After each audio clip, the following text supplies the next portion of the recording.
Captain, we have them! We've established Transporter Lock, the Star Trek podcast. Join Ken and Sabriel each week as they explore strange new episodes, seek out new plots and new characters, and boldly go where no podcast has gone before.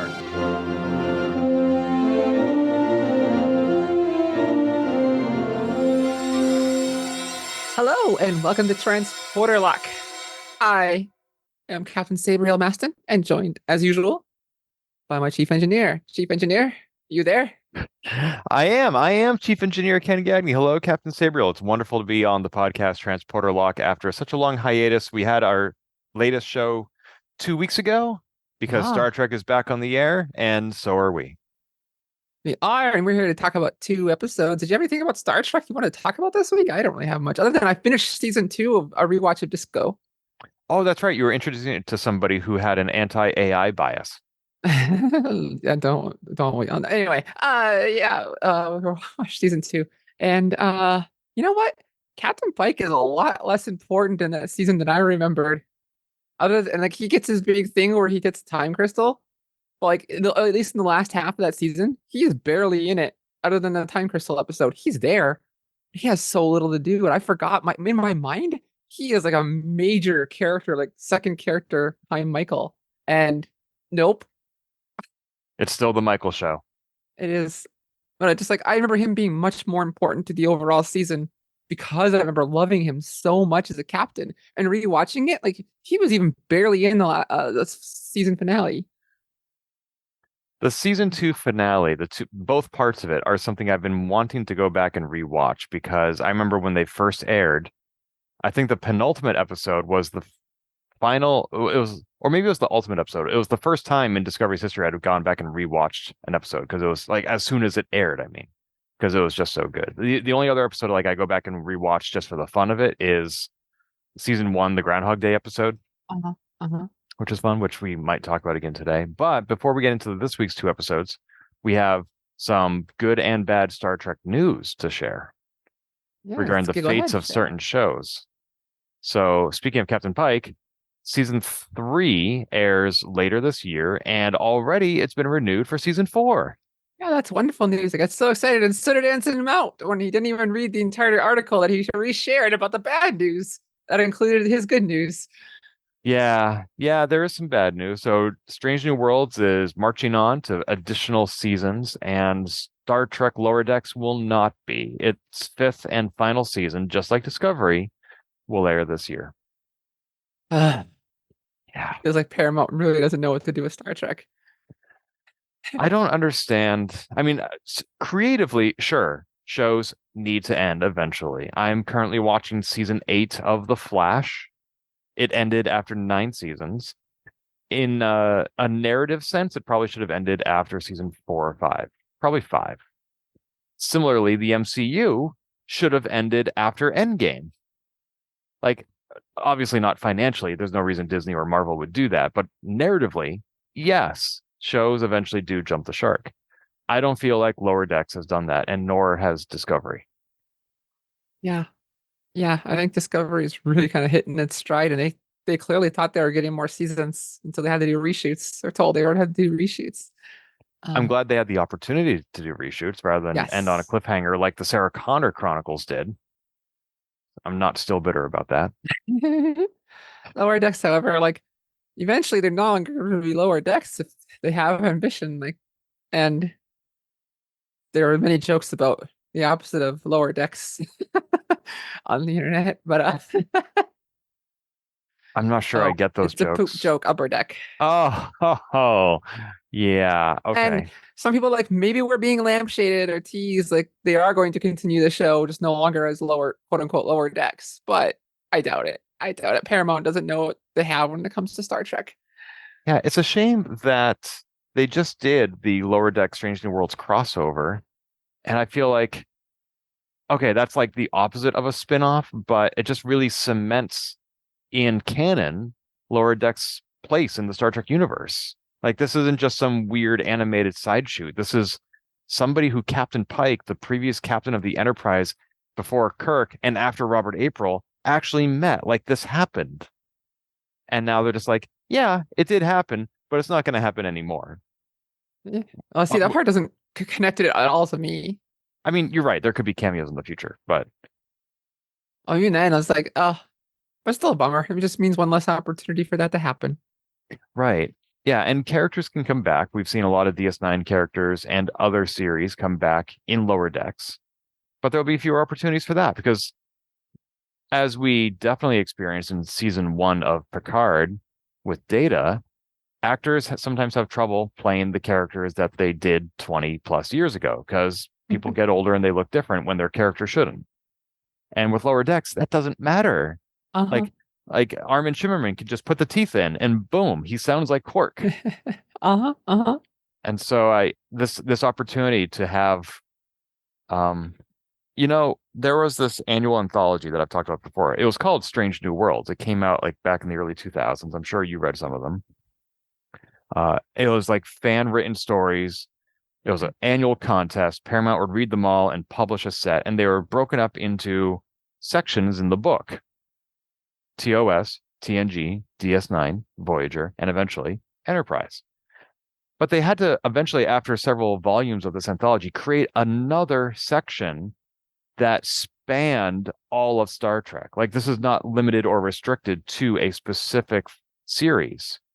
It encompasses everything that Star Trek stands for and has characters perhaps from multiple series.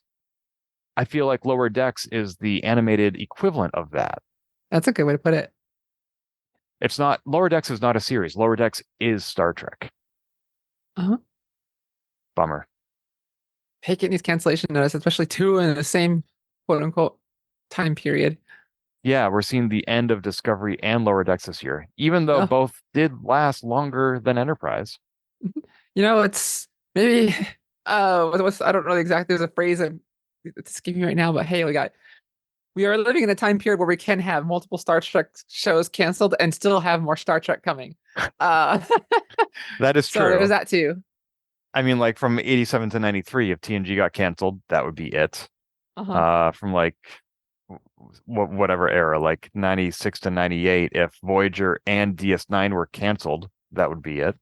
And this year we have Discovery and Lower Decks being canceled, and we still have Strange New Worlds. We have the Section 31 series coming. I read an article somewhere about, I think it was the article you sent me actually, about how this is like the best time to be a Trekkie, which is kind of weird when shows are being canceled, but nonetheless. And that article said something about, yeah, we're considering a follow-up to Picard. Oh, I didn't catch that in the article. I guess that was always on the card, and Patrick Stewart said, "Hey, if there's more story, I will do it." But he knew that Picard was coming to an end. Yeah, I don't know what the word follow-up means in this context. Like spin-off, sequel, I get those words. Follow-up, that would be a follow-up would be Seven of Nine, Captain of the Enterprise. Mm-hmm. Oh, yeah, there's always with that Star Trek Legacy. It's also still rumored to be in hoped to be in the works. It's more accurate. Yeah, I've heard nothing optimistic about that. No. It sounds like the actor-writer strike just put it on ice and it stayed there. Or Paramount also just doesn't know what they have because fans clearly want to see more Captain 7 of 9. And they're like, I don't know. Just because you like it doesn't mean. Anyway, Paramount is very bad at Star Trek. They cancel Prodigy and then whatever. I guess yeah, we have a third show that's canceled. We still have more Star Trek. Yeah, they've started 5 Star Trek shows, and the last 6 months they've canceled 3 of them.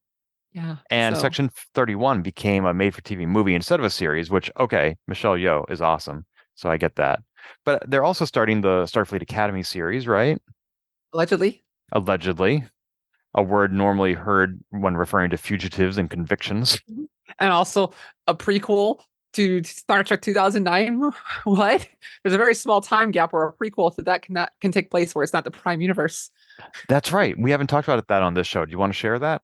I don't remember much because it's actually been a few weeks, but it was announced at some con in Arizona that CinemaCon. prequel to CinemaCon, prequel to Star Trek 2009 is coming out, and still allegedly a Star Trek 4 in that same time period is being worked on, which I'm skeptical on either of them, despite them saying it's being worked on.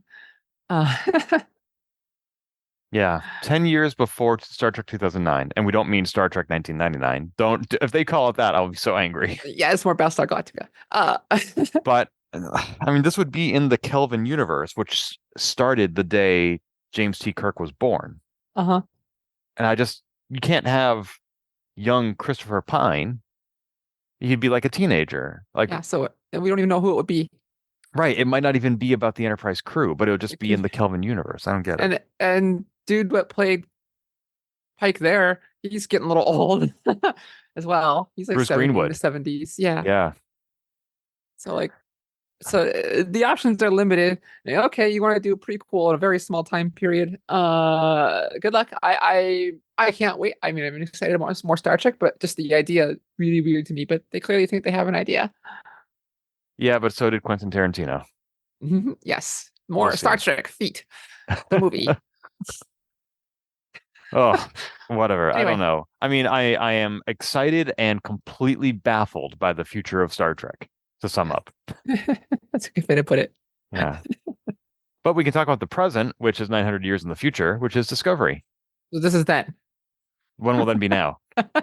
Soon. All right. Although Let's keep talking. It's not 900 years in the future. It's 900 plus whatever it takes to get from here to season 1 of Discovery, which is like 200. So like A long road. 1100. Yeah, it's a lot of years. It's a long road. Getting from there to here. They said that. They used that phrase in one of the Don't get ahead of us. recently. Don't get ahead of us. I forgot to We're write down talking that about- note, but you reminded me, and I'm excited now. Okay, I'll back down that road. It's all right. From here to here. All right. To Jahil. We Yes. go into Trill. Yeah.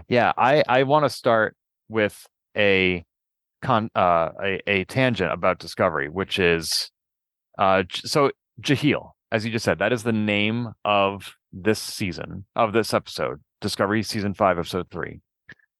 Compare that to some of the season 1 episode names. Will You Take My Hand?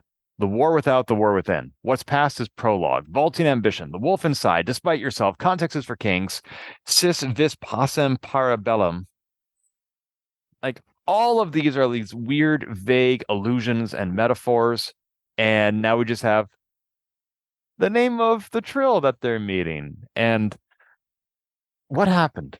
Like, I don't know. I'm not saying whether this is better or worse, but where did they go? When did they decide to go from really obtuse, just the most boring, obvious name possible? We had an episode named Sukal. It was about someone named Sukal. I feel like I've shared this rant on this Star Trek podcast before. This is not new. But I think it was Lorca. I think Lorca was like, nobody knows I'm from the mirror universe, so I need to be all shady and vague. And I'm going to name the episodes that way too. And once he's gone, they're like, oh, it's Pike. He's sunny and bright. Let's just call it Jahil and Sukal. Anyway. There's one called Species 10C. Is there? Yeah, in season 2. In season or 4, excuse me. Season 4. That's right. Yeah, that's what I'm talking about. So, like, I don't mind metaphor. I just feel like a fistful of datas. TNG. It tells you what the episode's about right there. It does, but it's also an allusion to spaghetti westerns. That's what I mean. Uh-huh. Right. So they were able to do two different things. They were able to be descriptive and literary. And now they're not. I feel like Discovery went from being simply literary to being simply descriptive. That's all. I'm done. You can respond or you can move on. I don't have much to add, otherwise it doesn't change much for me. I like getting I feel like- agitated about little things because there are so many bigger things wrong with this world that I like to focus on the stuff that I also can't change. Get angry at the things that don't matter. That's the Well, I was recently reading an article in Reader's Digest, like how to get along with anybody, and they categorize people into different manifestations or characteristics, like the complainer, for example. And when the complainer says like, oh, this hamburger is too well done, the bun is mushy, etc., what Reader's Digest says is there's actually something else wrong in this person's life, and they're focusing on the thing that's immediately in front of them. Uh-huh. So that's me. That's me. I'm focusing on Star Trek because it's right in front of me. That's all. All right, we got That's 3 minutes left to talk about Jaheel. With the Trill. Rainer's a jerk. Culvert is a thing. All right, next one. Raynor is a commander. He did get demoted. Yes, you were right. I mean, I was more like, I had said, like, hold on, we don't know that he's being demoted, but now we got confirmed. Yes. Right. But I think it works well here because I was thinking about this, and it's the only way it could have gone because he would have fought with the captain way too much. Now we know him better. If he had the same rank. He could have tried to pull rank. Uh-huh. This makes me wonder, though, aren't there times in season 4 and even the beginning of season 5 where Michael called Saru Commander Saru? Oh, don't remember. Because I went back and rewatched the first few minutes where they first arrived at Starfleet headquarters in season 3. Uh-huh. And at that point, Saru was captain and Michael was commander. And so I'm wondering, did Saru get demoted in order to be her number one? Or was it the ceremonial title captain because he was in charge of the ship at the moment? That's true. They were operating without Starfleet. You know, Michael was supposed to arrive on the other side of the wormhole at the same time as them, and she arrived a year earlier, so they had to do something. Mm-hmm. So maybe once they got to Starfleet, Starfleet's like, okay, that worked for now, but now we need to make things official. Saru, you're a commander. Okay. I don't know if that actually happened, but it's believable, so All I'm right, this happy. episode's about going to Trill. So we have a clue. Our next clue to advance the plot is here on Trill. They need to find out, and they figure out that someone has dots on their side of their face, and that's a Trill. They get here. They get the bridge question. Answer me these questions 3. So I was now trying to be mindful of what you had pointed out last week, which is that Star Trek Discovery is constantly telling us what is happening. When the Trill hologram on the bridge said, "Where does the fourth point?" And they're all just kind of looking around, and then Michael has this aha look on her face, and she says, "It's a riddle." I'm like, no crap, Sherlock. And even if whether it is or it isn't, how does that change things? What does that matter? You got to answer the question. It doesn't matter that's a riddle. I was frustrated by that. Like, wow, We good just figured out job. Blue's Clues. We just figured out Blue's Clues. Well, it's kind of like, okay, I meant to mention this last week. Other things I'm agitated about is when they were on the graveyard planet and they find like the first 4 stanzas and they're like, there must be a fifth. They're like, okay, let's stand in front of the monument and talk about what we know about Romulans, about how they always have a secret door and it's in the back. Let's look at the back of the monument. I was like, you should have done that anyway. Why weren't you going around the entire thing? Right, right.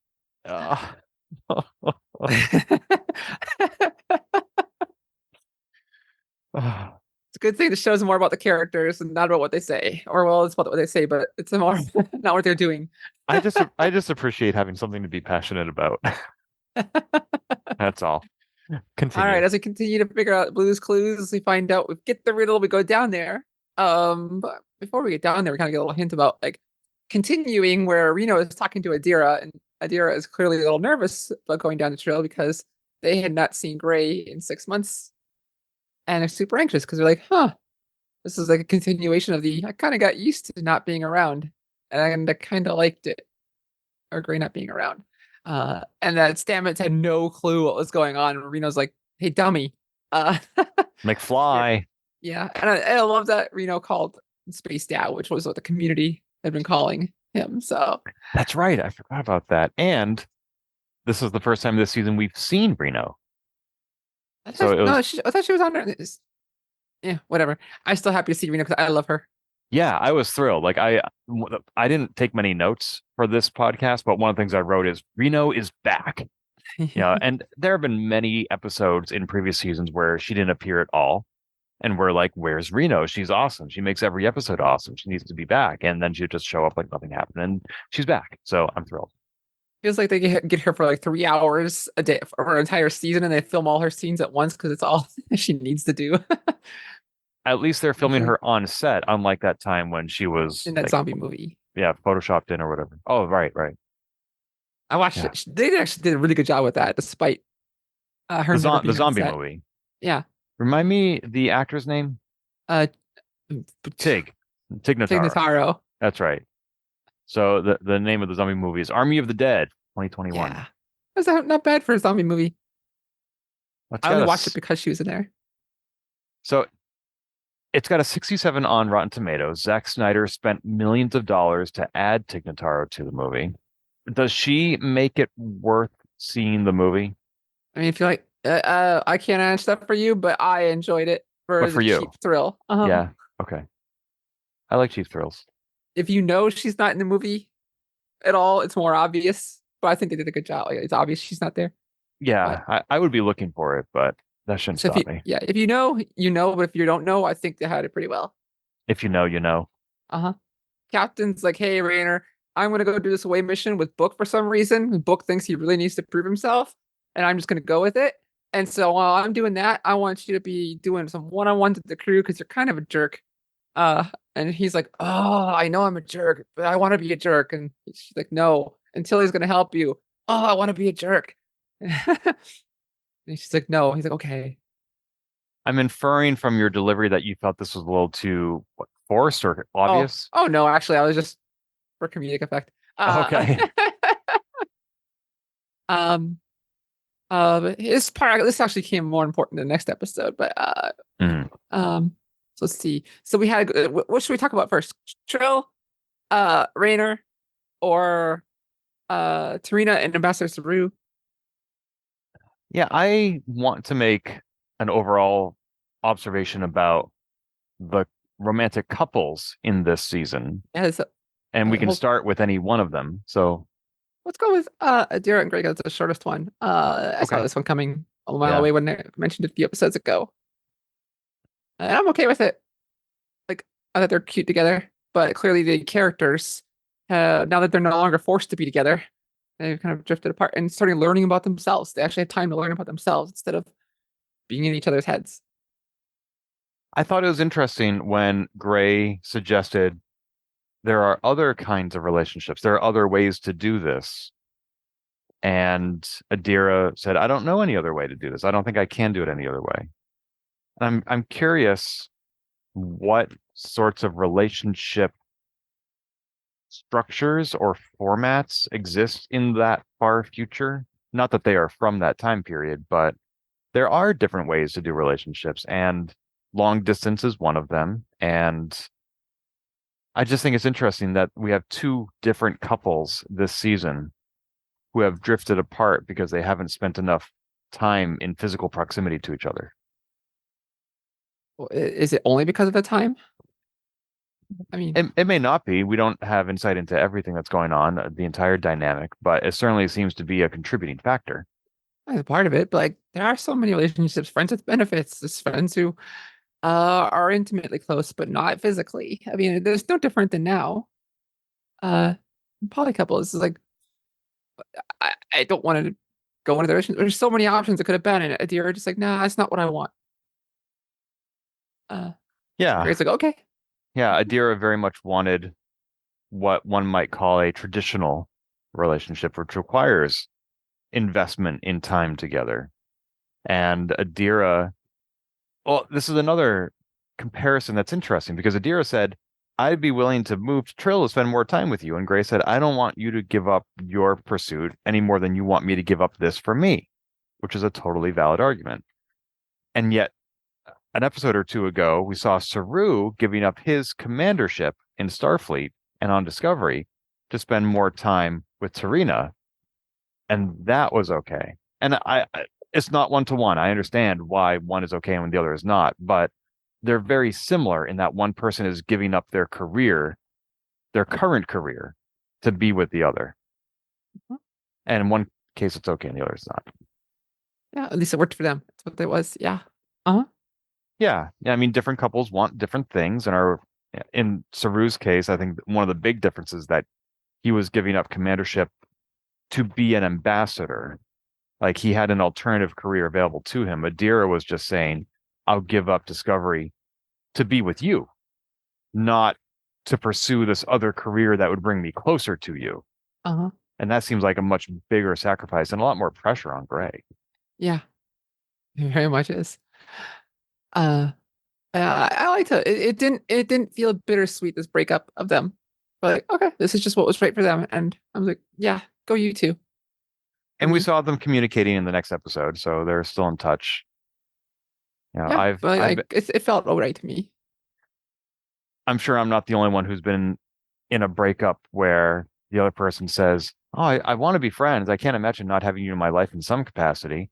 And that's the last you ever heard of them. So I was gratified to see them remaining in touch, and I hope that continues to be the case. Leading into Tarina and Ambassador Saru, Yes.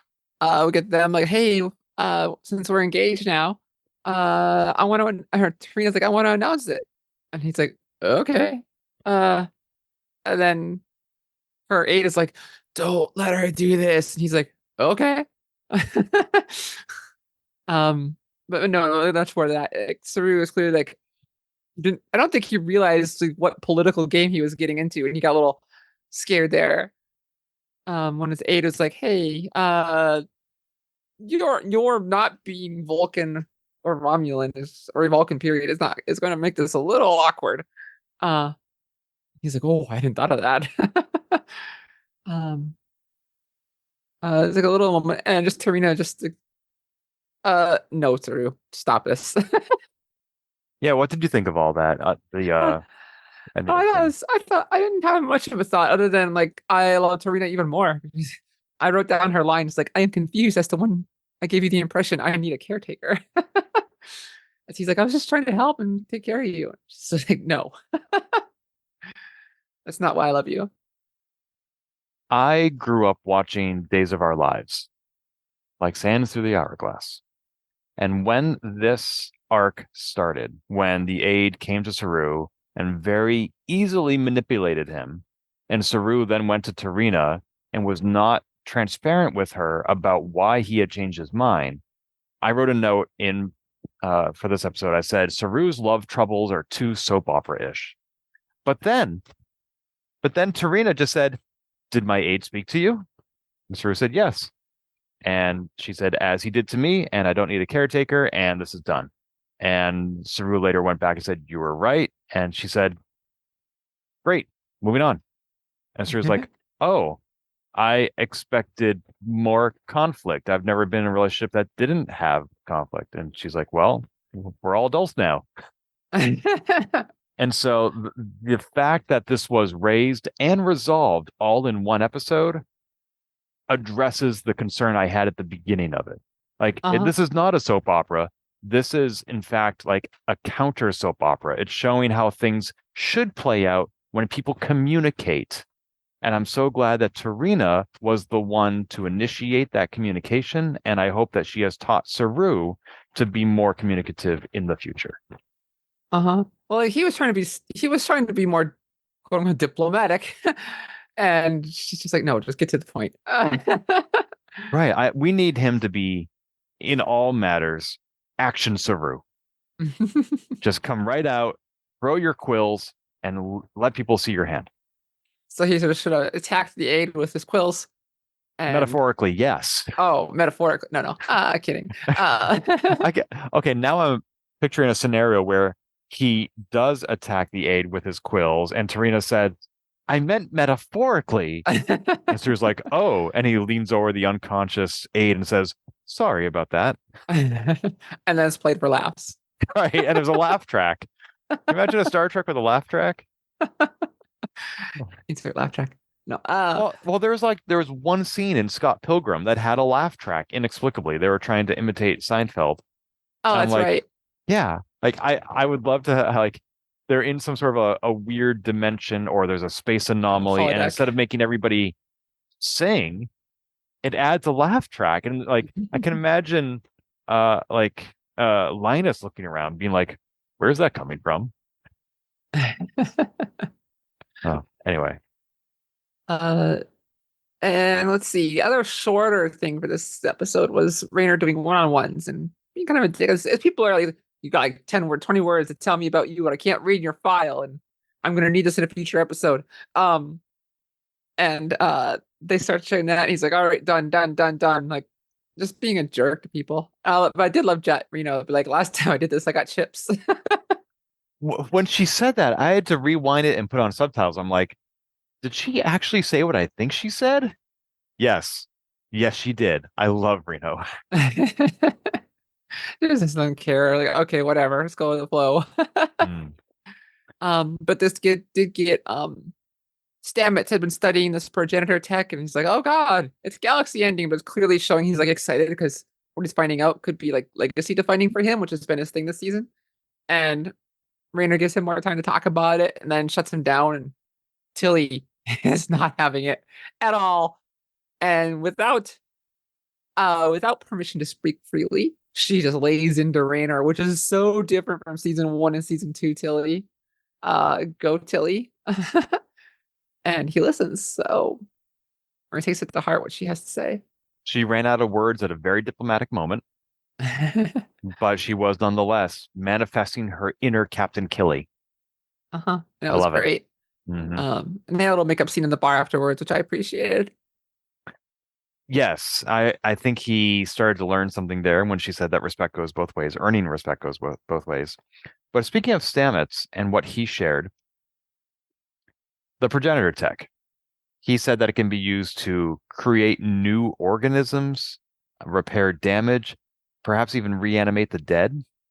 And this raises at least two questions for me. One is, if the progenitor tech is so life-giving, how did the progenitors go extinct?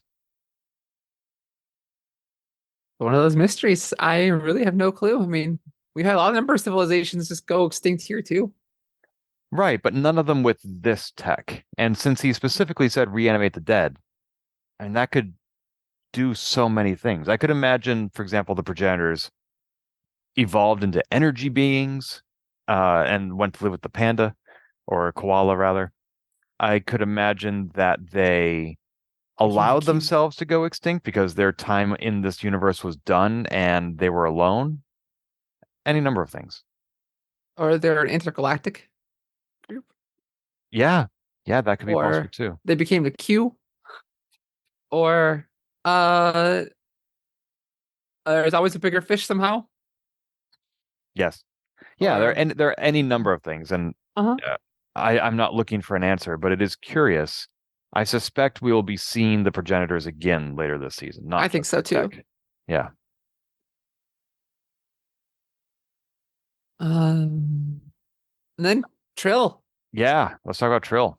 Uh, get down there and they're like, "Hey, we got this thing from DS9. We're gonna put someone's their basically Their someone Katra. we need a volunteer. Yeah, I was gonna say Katra. We need a volunteer to take this past life." Hmm. And Culber's like, "All right." Which Being is overwhelmed is what part of the job for him. it's like I haven't been myself since season 1, so I've made this journey. I'm happy to be someone else for a little bit. Again, I know how this goes, but no, Jahil takes Hmm. his body, and that was fun. He had the little commentary like, "This guy really works out." Line of the episode. I loved that line. And let me tell you, I met the actor who plays Dr. Culber and I gave him a hug. He does work out. Apparently, his Instagram is also full of pictures of him working out. So Yeah, not surprised. but he played this Jahil character pretty fun. Like it was obviously not him, and he was just like this guy who's just living life, enjoying things in the future. Like wow, things have gotten so cool. Even though I really haven't seen anything more than rocks, but he's just living life, and it was clearly as someone who wasn't Culber, and it was really well done. I think he played that guy. Yeah, he had different posture. His voice was raspier. It was cool. I liked it. He sends him on a red herring chase. Uh, So this is another minor detail that I am disproportionately flustered by, which is imagine with the state of our world, Sabriel, that you and I live in the 21st century, and all the development and the way things change. Like I remember seeing a comic strip saying, "I'm going to plant a tree here so that my kids can, pick apples from it." And it shows like it's like three frames, and it shows like a little seedling, a taller tree, a shopping mall.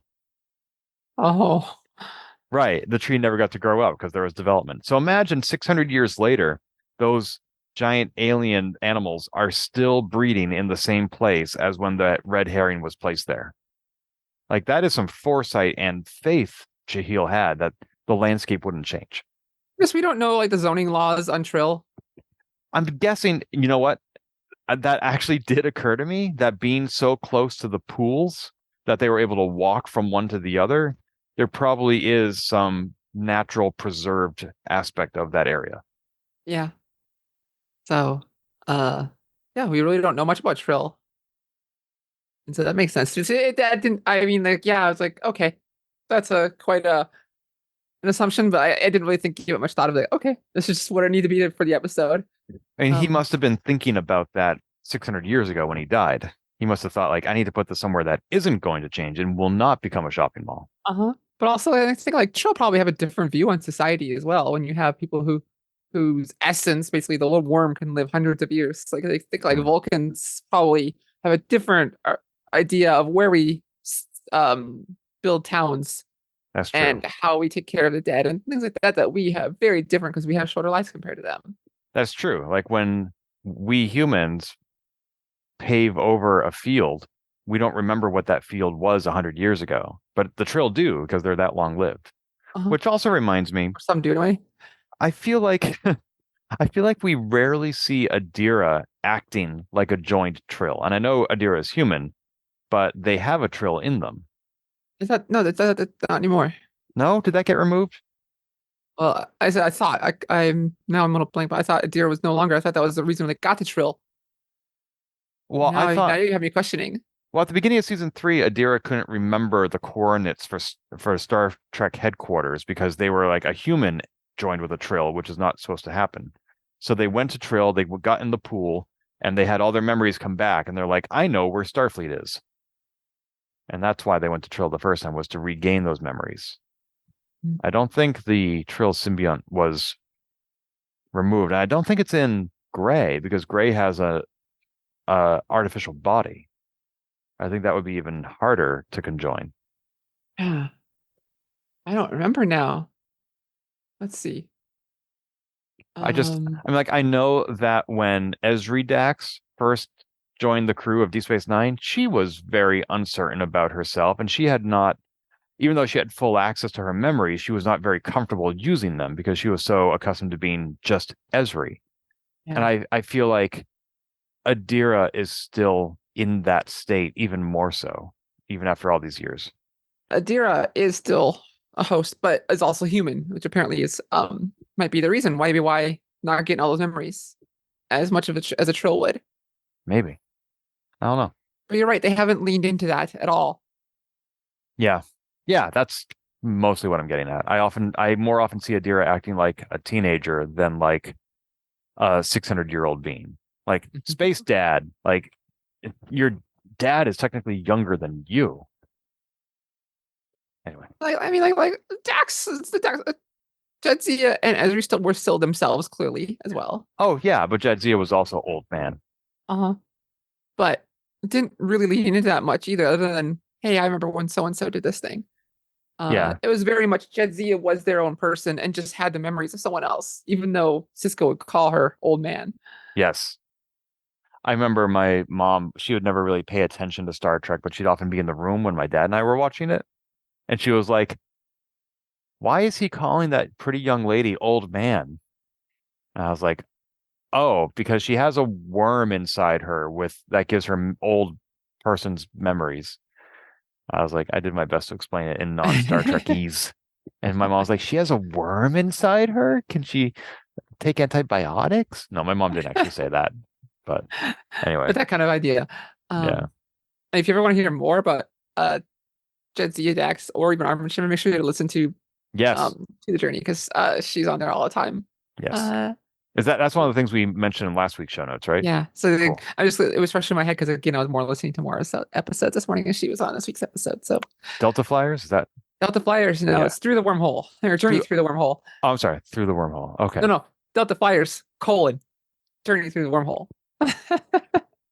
If you ever I often ask ChatGPT to help me write headlines and titles, and I cannot get it to not use colons.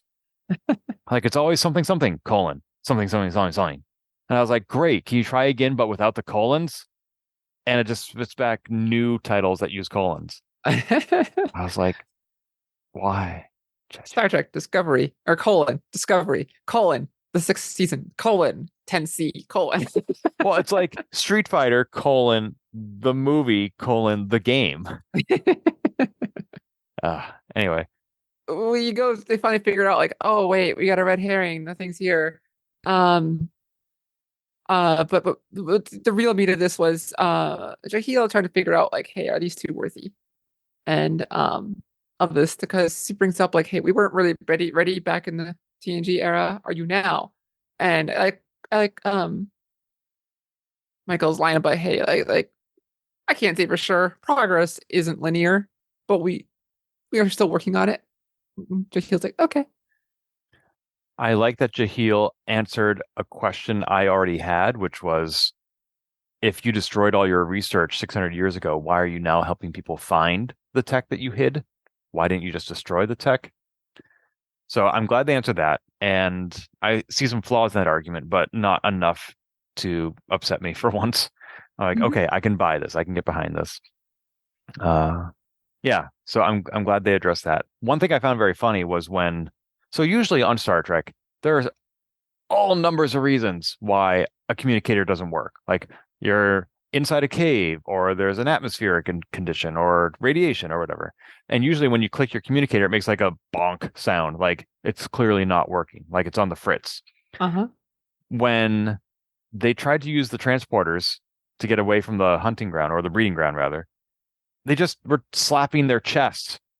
And the only sound you heard was the sound of them slapping their chest. I'm like, you're right. There's no error message. Yeah, like that must be what it sounds like to be these actors, because the sound effects are added later. And like, so like, okay, so the script says in this scene, I slap my chest. Oh, okay. And that's exactly what the audience saw this week. You know, if I was in Star Trek, I would have the same problems like they had with in Star Wars 6, 7, 8 with the gal who takes over. I can't remember her name. Purple hair. Takes over when I know what you mean. Whatever. Yeah. Yep. Apparently she kept going pew pew pew for her blasters, and they had to keep telling her like stop it. Or apparently Obi-Wan is also going. Oh really? Ewan McGregor putting their own sound effects in. I like had to like try to unlearn that. It's like imagine the Star Trek going. Oh my. I hadn't thought of that. I have just one more note about this episode. Anything on your end? My thoughts. They keep bringing up the Breen. Is Locke a Breen? Oh, did they bring up the Breen in this episode? Yeah, it was at the ambassador meeting before the aid came up, and there's like 3 episodes in a row where they bring up the Breen. And it's gonna happen again in the next episode. I guess that's not specific to this, that's a general thought. But is Locke a Breen? Because we've never seen the Breen under their helmet, right? Right. But that's because they require a very specific atmosphere. Allegedly. Oh, that's apparently true. I think it was Wayun who said like, do you know actually planet they're actually very beautiful or something like that, and luscious, so like green, like everyone's like what? But I could be misremembering who said it, but no, that sounds exactly like what they said. But yeah. But which Wayun? Number 6. Oh yeah, that does sound like 6. You're right. Yeah. My last note is they briefly mentioned that Nilsson left Discovery to be stationed on Voyager. Yeah. Nilsson is played by the actor who previously played Arium. So when they killed Arium, they brought back the actor as a human. And now that actor has been written off, which is too bad because I like them. Yeah, it was a shame because I like them too. I mean, we only got to see a little bit of him because that's background actor. But they seemed important. I forget. I think it maybe was in the end of season 4 when they were like in the nacelle and they had to like they were dying due to radiation and Michael kept going or something happened. But I remember they were on like this mission with the other people on the ship. And I was like, oh, nice to see them actually doing something. It's nice when they let the bridge crew do things. Yes. Somehow at the end, Maul gets on Trill and puts a little bug on Adira's sleeve. Yeah, I would have liked to have seen how she got there, but it's not important. They have a cloaking technology apparently, and maybe that's her second job, and no one thought anything of it. Well, I just know how heavily guarded the Trill pools are. Like, Uh-huh. this is millennia of history. It's a limited population. A lot of people on Trill want one and can't have one, or are told they can't have one. And she just got in there. So, Yeah. And they kept like saying like Trill security is really good. Trill right. security is really good. Like, well, I guess that is the show's way of showing it may be really good, but But they're Maul is a better. trickster. Yeah, that makes sense. Yeah. We didn't need to have it shoved down our throat like, hey, this is how it happened. Because like, well, one, where I don't have enough time on a show with no, it's not on TV, but also it doesn't matter. She did it. You can have as much time as you want. Uh, Oh. Speaking of time, nice little segue. Should we go talk about Face the Strange? Face Doctor Strange? Yes. Face the Strange. So I have to ask, and I should have asked myself before we got on the show. Face the Strange. That's sort of an odd turn of phrase. Is this a reference to like Shakespeare or something? With your rant at the start of this, I suspect not. Just I don't. Uh, Apparently, oh, according it's to right. Is Memory it? Alpha, it's a reference to David Bowie's song Yes. I was "Changes." I was just coming across this as well. It is from uh, Turn and Face the Strange. Huh, Is either a song of his or a line from one of his songs. So we're gonna lose listeners. I know David Bowie mostly from the movie Labyrinth. uh-huh. I mostly don't know him as a musician. Really interesting. Like, yeah, if you ever are curious, I think you would find a lot of information about him really fascinating and how much of it he put into his art, including the whole Ziggy Stardust thing and everything like that. The song didn't even occur to me when Face the Change did Yeah, not occur to me, or Strange Face is Strange did not even occur to me. You know, I'm a fan of David Bowie. clearly it did not occur to me as well. So Um, I only took yeah. 2 notes about this episode. I meant to take a lot more. I have more to say, but I just Uh-huh. stopped taking notes. And they're both about basically the opening scene where Locke and Maul are on the planet side. It's like 15 hours earlier or whatever. And 2 things happen here that I found interesting. One was, I'm sorry, remind me, Locke is the woman? No, it's Maul. Maul. So Maul said to that merchant that, oh, we use the kind of poison that you sold to the Emerald Chain to use against people like me. And that could be an innocuous statement. She could just mean humans. She could mean bandits. But I was wondering what she meant exactly by people like me. Oh, I took it as a courier Okay, and that's nothing fair. deeper. I Yeah. wonder why was the Emerald Chain specifically trying to kill couriers? I don't remember that. No, but they worked with couriers, and people are always going to try to scam couriers. So you're in for the same money that they want. So Okay, this the makes idea sense. being we're all here as underworld jerks. I will buy that. The other thing was I was right about Locke being the more cautious of the two. Uh-huh. They showed that a few times, even in the first episode. He Oh, was oh like, yeah, uh, and so yeah, yeah. he continues on here. But even here, like as the someone figured out what kind of alien this is, and I kept thinking like, oh, this is just a bad redo of the Cardassians. But no, it was one from Voyager. People figured out it was someone who was used in a race that was used in the Void and the episode Nightingale, but the name escapes me entirely. Okay. So, Um, sounds like but not too. Well, that's interesting because then they say that, oh yeah, Maul is human. We don't know what Locke is. yeah, But if Locke was in Voyager 900 no, no, years no, no, ago, no, no, no. I meant the dealer. oh, I'm sorry, the dealer. Oh, okay, Yeah, yeah, yeah. gotcha. And so I thought it was just a bad redo of a Cardassian. I was grateful it wasn't. Like, oh God, Interesting. They you didn't, made the you made the Orions look weird. You made the Andorians look weird. I really hate what you did with Klingons and Ferengi. and Ferengi look funky. Like, come on. I hate what you did with humans. Oh my God, humans look so stupid. Oh wait, that they look stupid now. Anyway, yeah, that's all I have so far for this episode. That's all I wrote down. Just those 2 things. Over to you. we get Balls in your court. we get seeing like, hey, this bug is doing things. Like I thought it was like a literal bug, like a tracking device. I don't think I even speculated online with someone. Like this is a tracking device, but no, it was not. We got another reference to Voyager. It was a Krenim time bug. Oh, was that a Voyager reference? The Krenim were the one for the Year of Hell episode Oh, with I missed the. Anarax. I completely missed. I totally remember those episodes. I completely missed the reference to Kremen in this episode of Discovery. Yeah, and it was a minor little line, so if you don't know it or if you're not paying attention, but yeah, apparently time technology from the Krenim. Nice. Little nod there for a good little another nod to the temporal wars. Which again, I mean, you know this, but for our listeners, which is different from the temporal Cold Wars. Right, but it's a reference that happened. Yes. More cementing Enterprise in canon, despite how many people are don't want that to be true. Which is fading as time goes on. People are like, I've seen so much talk of people actually like, I actually started watching Enterprise. I really like it. I wish I wouldn't have just given it crap 20 years ago. I'm like, yeah. Yep.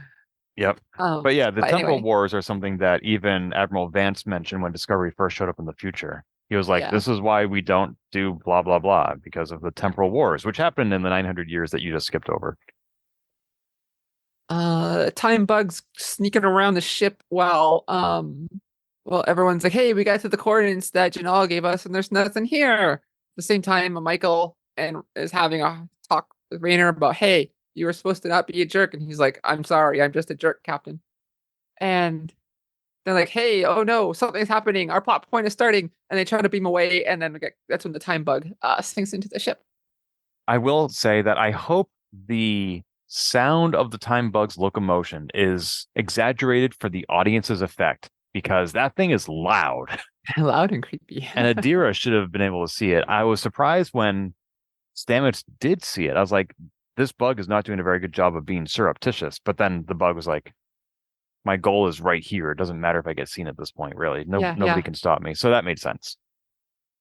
Um, and so they try to beam, and then all of a sudden the ship goes into thing, and all of a sudden, there was the wormhole first. They went back to the past to the moment where they're going into the future, which is not at all confusing. When is this? When will then be now? I love the whole like they're in there and I see like season 2 crew all passed out from the wormhole effect. And what's that red thing out there? We had a whole season wondering the same thing. That's true. That's me. That's me. And they figure out some time stuff's going on. Then we went back to the building of Discovery, which was done apparently right outside the bridge in San Francisco. That's right. Before, I guess Utopia Planitia hadn't been built yet. Or this one was a super secret project in plain view of everybody. Maybe. I do have a question though, and I think I might have missed something in this episode. The moment the time bug struck, we got to experience the effects of that from the perspective of Michael and Rayner, and to a degree Stamets. What did it look like? What was happening to Discovery from an outsider? Like if the Enterprise came up to those coordinates, what would they see? Yeah, that's a good question. Because they said like this is the reason why they said like by the time Starfleet rescued you from the time bug, Locke and Maul were too far ahead and they'd gotten all the clues and they got the progenitor tech. And I'm like, but so was Discovery stuck? Were they not moving? Like I just don't understand what a time bug does. If everybody is reliving the moment from the perspective of who they were at that moment, like everybody except those three characters were, then the effects of the time bug are immaterial. I don't understand what exactly it did or what was happening. Maybe it does disappear for a bit. All that we know is that Locke and Maul went to those coordinates as well. And eventually they're found. So maybe for momentarily they do appear where they're supposed to, and then they pop back out. Because we really don't know other than the ship. Probably, visually, I'm thinking like maybe it just disappears. It's there. It disappears. It's there. Disappears. It's there. Oh, okay. Wait, I just looked up in Memory Alpha, and it actually answers my question. Just a single sentence. Time bugs were bug-shaped devices that had time disruption ability where it would freeze an item into a specific point in space from an observer point of view. So that means like if the Enterprise came up and saw Discovery would be like completely static. Nobody was moving past the point where the bug infected it. And that would explain why everybody on the ship lost 6 hours. Okay. So I guess that makes sense. There you Get to the shipyard. I thought it was kind of fun seeing Discovery there, even though it's weird that it was on Earth. Mm-hmm. Poor crewman there with his earbuds, just doing things. You know what? I appreciated that. I'm like, cool. Um, and like we didn't need to have like microscopic technology or it just beams the sound into your head or anything like that. I was like, just wears earbuds. Like, that's cool. Just a workman, just doing his thing. I mean, that was like 1,000 years ago that this was from Discovery's point of view that ship was being built. So yeah, people still have earbuds. Why not? I thought for a moment we were getting some resolution to Calypso. Yes, yes. So I even last week when we were watching the Jahil episode, even though it didn't mention it, I was suddenly reminded this is the fifth and final season of Discovery. We need to tie into Calypso from Short Treks. We're running out of opportunities to Well, do so. need is a strong word, but we're going to.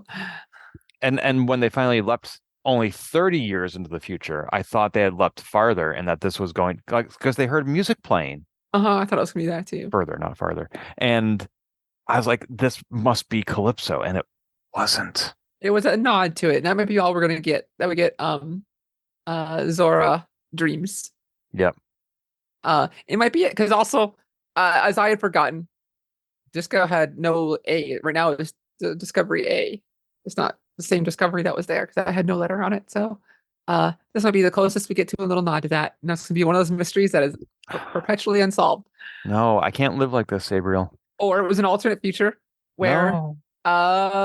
the Control One and Discovery was just floating there, hiding. But when Control won, it wiped out all life. And instead, we see this guy who escaped and was fighting the Vidrash, and he was Oh human. yeah. So I don't know, So or so just there an is life. alternate version of those events. We don't know. I mean, we'll probably never know. Oh, no, we need some sort of a novel. There has to be a memory beta resolution if there isn't a memory alpha one. I'll have the right one. Calypso is one of the best things for Discovery's ever happened, and the crew wasn't even there. Anyway, I thought it was a fun little nod. I was a little bummed, like, oh, I got excited, and then I was bummed to hear that. Okay. Um, they start figuring things out. They got a cool little graphic that has like future and past. And hourglass, perfect. Um, as we're jumping around time trying to figure out things, collect the parts. I actually like this episode a lot. I'm kind of buzzing by a lot of plot points, but seeing old Michael again, season 1 Michael versus season 5 Michael, how much Michael has changed in these few years is just wow. Yeah, it was very convenient that Michael happened to mention to Rayner 30 years in the future. But the first time I stepped onto this bridge, I wanted to run. And we do see that with old Michael. Like, it's not just her hair that's different, which Tilly loves what Michael has done with her hair. And I love Tilly's comment. I love Linus's comment. Red looks good on you. That was fun. The Michael versus Michael fight reminded me of Captain America in Endgame fighting himself. All day. I know. Yeah. That is America's. Anyway, yeah, I like the Michael fight was not as good as the Michelle Yeoh fight at the end of season 2, where they were doing a lot of anti-grav stuff, which is like her Crouching Tiger, Hidden Dragon forte. But yeah, it was a cool fight, and it always makes me wonder, like, how did they do that? Like, obviously they have so I've done video editing. I've never taken a class on it, but just from what I've learned on my own, I was able to very easily do a video where there's two of me on screen, we're talking to each other, but we don't physically interact. In order to do that, you must have a double and you like Photoshop their face on later. I use Photoshop generically. Obviously, you're not editing videos in Photoshop, but yeah, it was a cool effect and it looked pretty good. It's the old Parent Trap trick. You have body doubles and popping in and Right. the oldest tricks in Hollywood. Right. I know this is not new tech. I love Parent Trap, especially the Lindsay Lohan version, but it's still just, I still marvel at it. I marvel at things I don't understand, which is why I love magic. Not with a little magic's N, fun. For me, together. even when I know how the magic trick works, I still love it. So that's me.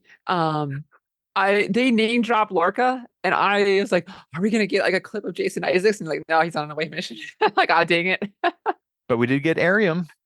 We did get Arium, which actually, like, I didn't believe the reason that Michael gave them all like that would work. Like, I know when you're gonna die. Like that didn't I didn't see the connection of how that gets Ariam to trust her.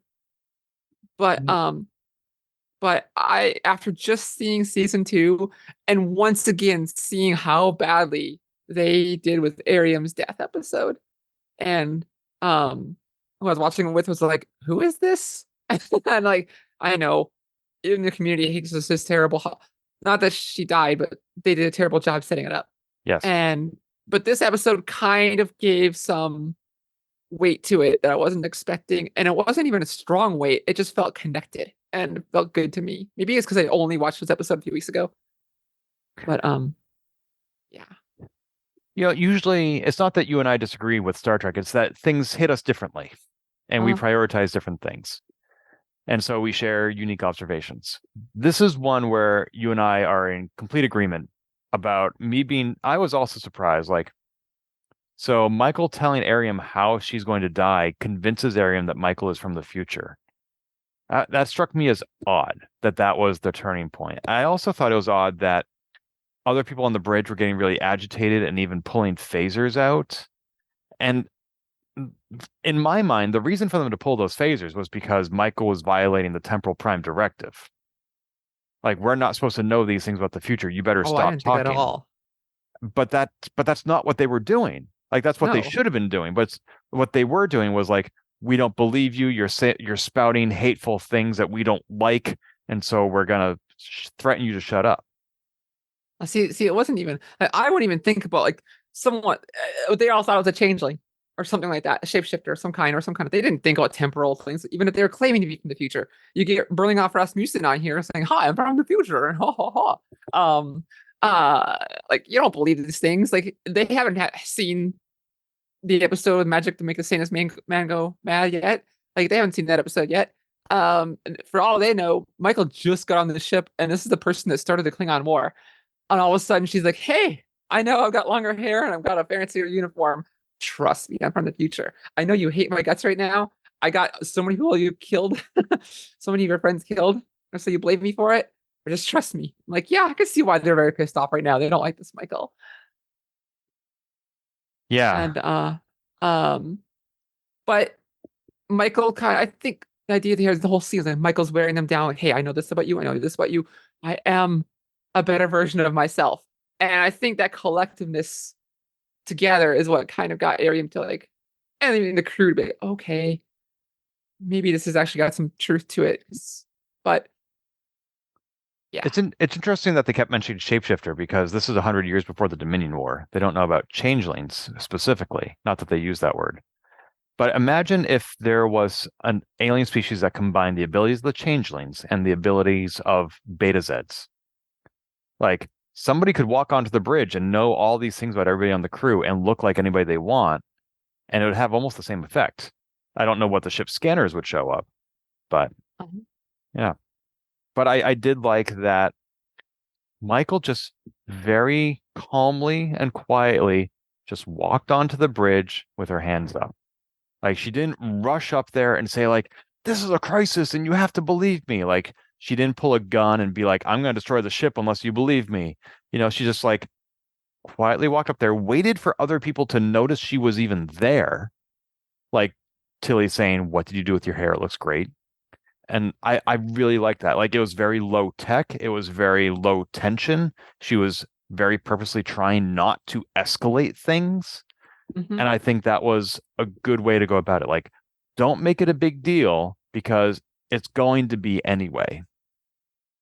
So I like And that. also just like how much of a change it was from that version of Michael.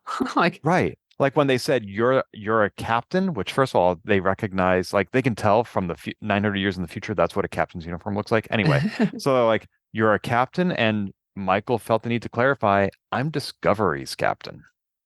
Like, that's going to be even harder to believe, but she decided to be fully transparent about it. And, kudos for that. she didn't go into the, and I'm also, in your point of view, 1,000 years old. Well, that's right. When she says I'm from the future, she's like, "I'm from 1,000 years in the future." She didn't need to volunteer that, and she didn't, which is good. But there was one other thing. Oh, there's a couple of things. One is she said, like, we need to go to warp without the static shell that protects us from relativity. Have we seen that before? Because I'm remembering, I don't know if it was Star Trek or if it was the Orville, but I feel like there was the crew and the ship were trapped in the past and they needed to travel back to the future, like a reverse slingshot around the sun. And they're like, we don't have the tech to do that, but we do have a warp drive that goes faster than the speed of light. If we remove the thing that protects us from relativity, it will naturally project us into the future. We just have to stop at just the right moment. Does that ring a bell? Sounds familiar, but it doesn't feel like a Trek thing. It feels like an Orville thing, but I could be wrong. It Because maybe they was an rarely Orville ever did thing. that. They rarely ever acknowledge the faster than lightness of it, except for the Picard maneuver, with the two ships appearing in the same location. Right, right. They rarely play with relativity in Star Trek. Right. And at the end of Picard season 2, they didn't have a starship at all to get back to the future. They relied on Q to send them there. And I'm like, so I know I'm not making this up. It must have been the Orville season 3. I don't remember why they were in the. Oh, No, yeah, was it because their I pilot do. got in the past? Yes. Okay. That was the Orville. I do remember that episode. Yes, that did happen. Okay. Thank you. They had enough juice to power the time warp thing to go in the past, but not to the future. So they used the static shell removed. Got it. Okay. There you go. I mean, I think it is technology that, based on this episode of Discovery, that's a technique that would work in Star Trek as well, because that's kind of what they did here. But anyway, I wonder how many people just show up in the future. It's like, I don't want to be here. I'm gonna go 300 years in the future and see what happens. right? Like James Uh, Cromwell, yeah, like he just shows up like, oh, I guess I didn't perfect the warp drive yet. it's been a long road. And they did I say love, that. They said that. It's been a long yeah, road. during the fight scene. And that had to have been intentional. It feels like it. Yes, I loved it. She was so, oh wow, what have I left behind? It's a long road. But I'm But sorry, all good Michael, all good things. things. Um, I love that one scene where they're going back in the past and there's Jet Reno, and Jet's like, okay. Just accepting whatever's going on. Oh, you mean when she was talking to Stamets, or No, whoever she was talking to, they're like, hey, we need to do this, this, this. And it's like, okay. Or was it when Raynor came over there? That's it. Raynor was like, hey, I'm a uh, transfer. yeah, yeah. Reno's like, I Eh, don't care. All right, sure. Well, you were talking about how Discovery is always telling us what's happening. There was one thing they didn't spell out this week, which I appreciated, which was they made a very obvious show of Reno pulling a little hanky from her sleeve and giving it to Raynor. And Uh-huh. when the next jump happened, he still had it in his hand. And that tells us, oh, they can carry things through the jumps. So when Yes. they built the thing to destroy the time bug, they only had to build it once, and they kept carrying it with them through the jumps because Yes. they had demonstrated with the hanky that you can do that. That was, yeah, you're right. That's a very good point. They didn't actually hadn't explain it at all. Or if they did, it wasn't as ham-fisted as normal. Right. Right, I did forget about the Jet Reno and Paul Stamets conversation too. And also them completely pointing out, like, yeah, I was a jerk. Yeah, there are two things Paul did that I just absolutely loved. When Reno said, "Are you stuck in a time loop right now?" And he was like, he's such a bad liar. He's like, "What? Me? No. Why would you say that?" And I was really hoping she wasn't just yanking his chain. I thought she was actually going to get in on it because she could pick that ball and run with it without batting an eye. She'd just be like, "Cool, this is Star Trek. Weird things happen. Let's do it." And then also, like, as they go further and further back into the past, Samus is like, "There's a spore breach. There's a spore breach. Everybody has to leave." And then, to your point, Sabriel, eventually gets so far back in the past, he just says, "I am surly and irritable. Everybody get out."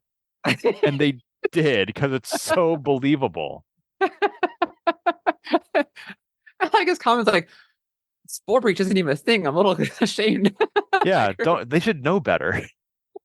Why are they falling for my lie? And then at one point, somebody does come in, and everybody just turns and says, "Get out!" And she just turns right around, doesn't stop walking, and just I leaves. appreciate it. Even a little humor there.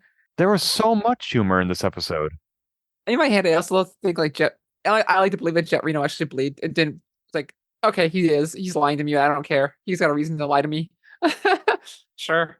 However, correct me if I'm wrong, every change they made in the past, except on the last jump, counted. They actually did change the past, right?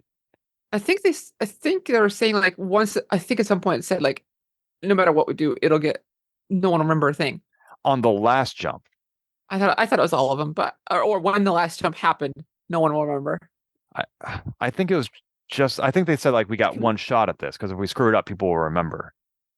Maybe that was it. Because Yeah, yeah, if we fail, the reset the button doesn't happen. right. And so I think that means that Jet Reno remembers meeting a transfer commander who went by the name of Locke.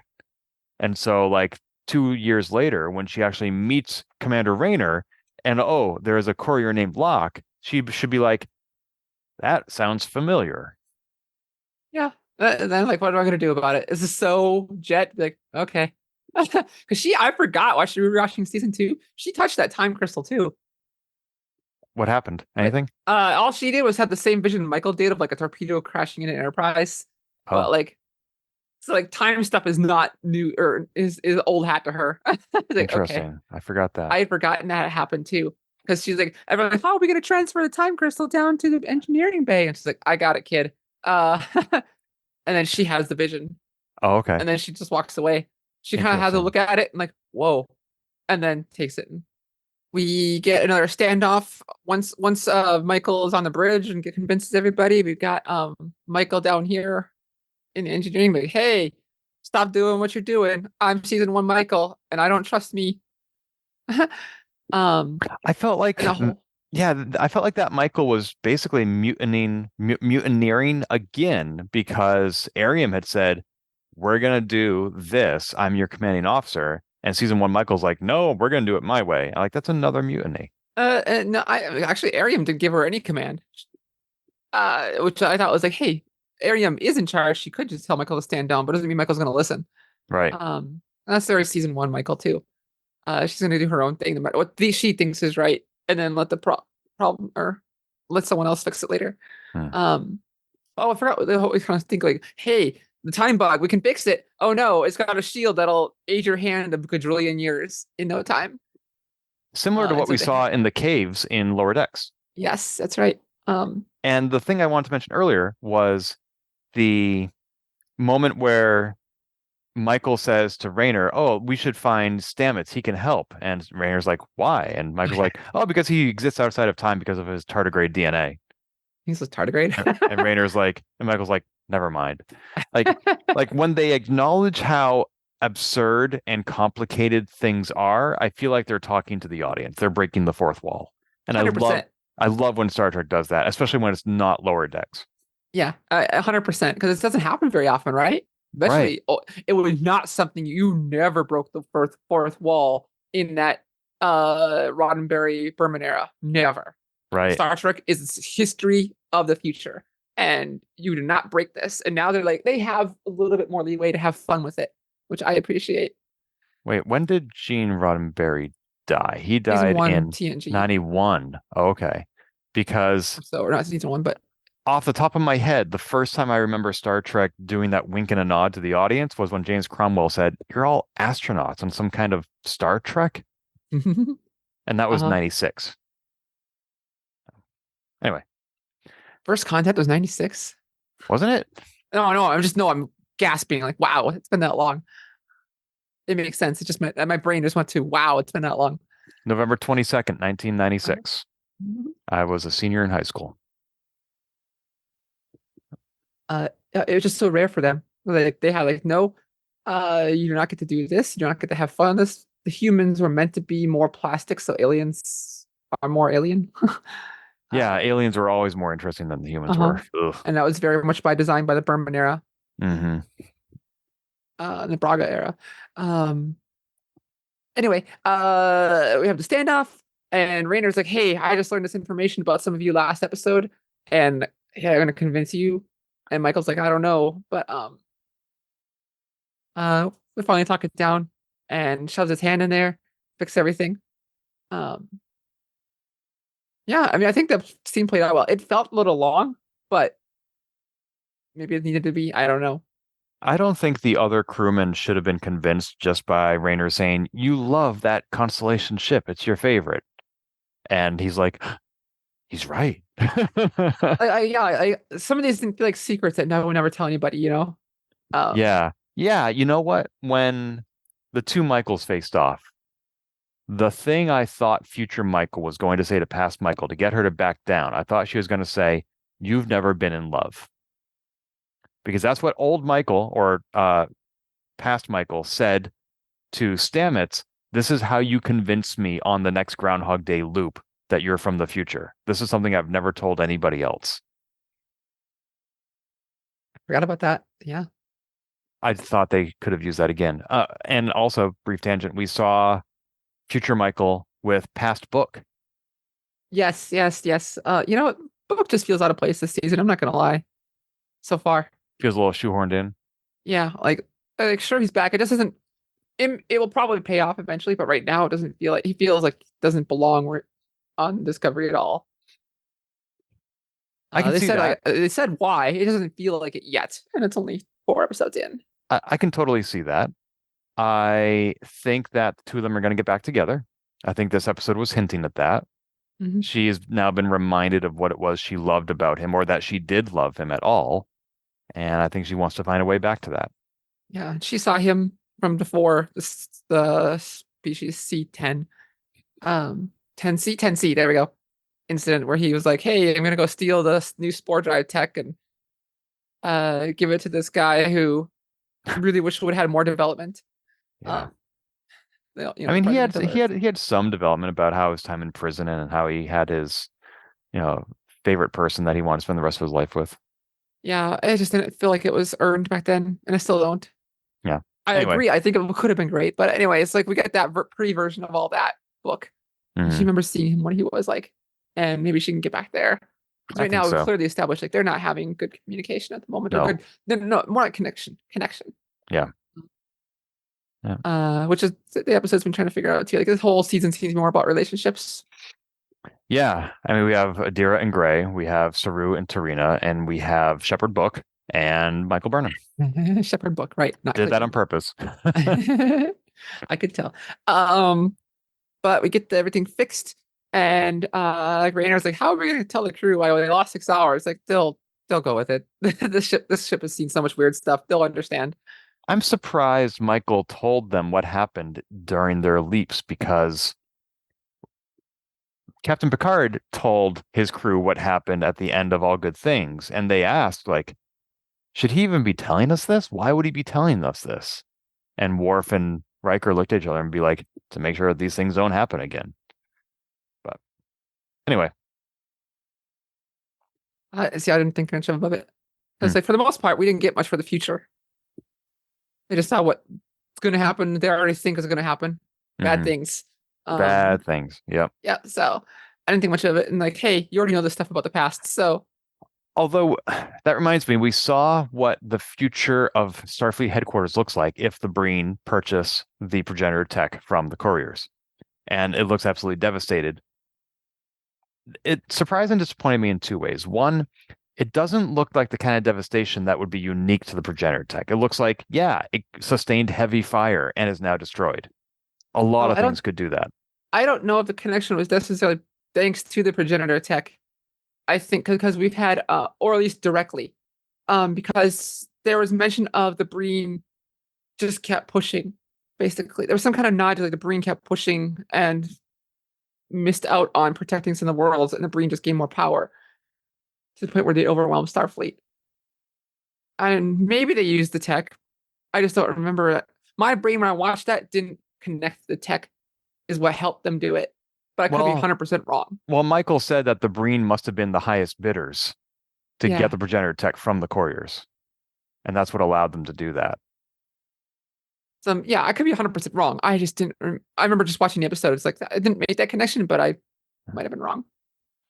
Well, I was also disappointed that this does mean the progenitor tech can be used. I mean, if it was the progenitor tech that attacked Starfleet headquarters, that it can be used that way.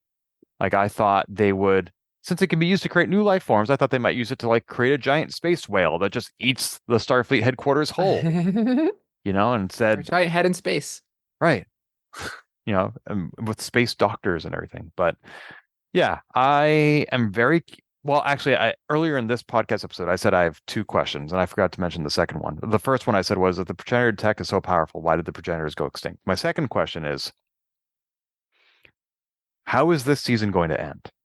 Because if the progenitor tech is obtained by anybody, including Starfleet, and is not destroyed or hidden like it was before, it will dramatically reshape the quadrant, if not the galaxy.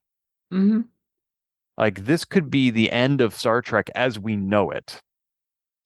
What does the future look like if this technology exists in any hands?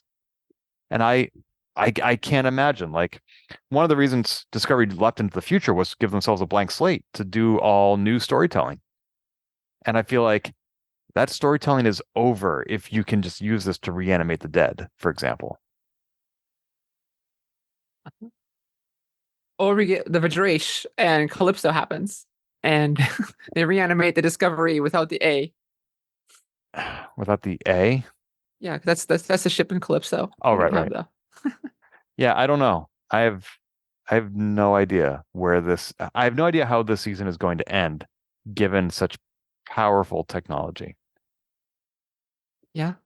There was, I may have mentioned this before, a Star Trek Next Generation comic book. I think it was called Pandora's Box, where somebody on the Enterprise came up with a program or algorithm that allowed them to basically a combined transporter tech and replicator tech, allowed you to recreate anything that had passed through the transporter buffer before. Mm-hmm. And so a crewman died on an away mission, and they just re-beamed him down, like made another of him. And Picard said, erase that program. We can't ever use this again. Like, this is no. And I kind of feel like that we're going to see something similar here. We're still not ready for this. We're still not the peaceful utopia that 600-year-old Jahil thought we were. Uh-huh. Or he just like, yeah, I'm dead. Not my problem. This guy works out. We get to the future. We're back to the normal timeline 6 hours later. We don't know where they're at, but we saw that they stopped by Discovery and we have their warp trail. And now we don't know where they are or the next clue. But we're It must trying be to some find sort of it. a pocket dimension or something. Yeah. And that's where this episode ends. Starting with so after we finished season 2, the rewatch, we started the next. Hey, you want to try the next episode? See how you feel? Because they're very put off with part 2 of the season 2 finale because it was all pew pew pew and less people. Yeah, it was really a two-part. The first one was all talk, and the second one was all action. Yeah. Which And which viewed as a whole, as you and I have discussed, was well balanced, but not as two halves. Yeah. Actually, we watched it all at once. You know what? I would say less balanced than I remember. That's hindsight. But anyway, a comment in this season, the reason I bring it up, a comment this season is that book often brings up how these Maul and Locke are diving over the cliff.